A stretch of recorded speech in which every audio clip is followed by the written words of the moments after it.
If you're making less than 40 bucks an hour in New York City, congratulations. By official living wage standards, you are technically living in poverty. I don't care if you're working 60 hours a week or grinding 2 jobs, the math just isn't mathing. Today, we're peeling back the curtain on the numbers City Hall and the Department of Labor don't want to talk about. Let's look at the official OEWs and BLS data for the New York, Newark, Jersey City area. These are the people who actually keep the lights on. A typical cashier in this city is bringing home a median of $17.04 an hour. That's about $35,000 a year before Uncle Sam takes his cut. Retail sales, $17.96. Janitors and cleaners, $19.40. And our home health aides, the people taking care of our grandparents, they're averaging $18.27. Think about that for a second.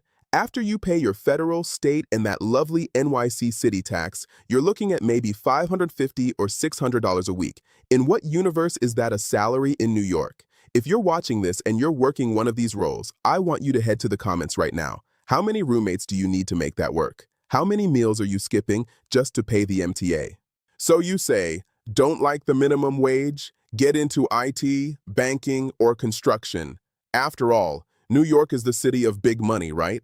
But let's look at the median salaries in those wealthy fields. Look at these numbers. A construction laborer makes about $30 an hour. That's roughly $62,000 a year. Is that better than a cashier? Sure. But now look at a system admin, around $80,000 a year. That sounds like a lot. But according to the MIT Living Wage Calculator, to just live normally in Manhattan, you need $38 an hour. That means even with your prestigious job, you're making just enough to cover rent, food, and bills. Not a step to the left, not a step to the right. It's not a career. It's a non-stop rat race just to avoid getting kicked out of the city. Let's break down what a New York salary looks like from the tax system's perspective. When you get a job offer for $80,000 a year, that is your gross income. From this amount, 4 main blocks are deducted.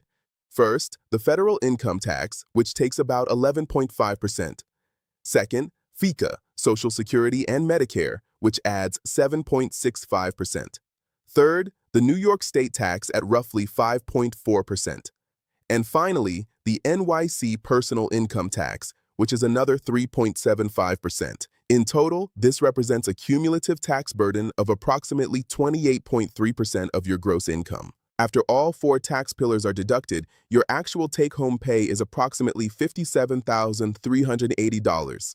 That is a total tax burden of roughly $22,600. In New York, the distinction between your offer letter and your actual paycheck is effectively a difference of over $22,000 annually. This is the math you must account for before determining your housing or living budget in the city. Forget the fairy tales about quick millions. In New York, your income is a matter of endurance. During your first 2 years, you'll work for $45,000 to $60,000. This is survival mode, living with roommates and constant budgeting. Only after 3 to 5 years of experience can you reach the $70,000 to $85,000 range and specialist status. This is the middle class, where you finally stop counting cents for food but still can't afford your own place. The real money, over $100,000 a year, only opens up for most professions after 8 to 10 years on the job. New York doesn't pay for your degree. It pays for the years you've survived here. It's a marathon where most people quit at the starting line. Now let's be honest. What's your number? How much do you actually need to earn in NYC to not just survive, but to feel human? Drop your profession and your salary in the comments. Let's break this success myth together. Or do you also think that $100K here is the new $40K? I'll see you in the comments.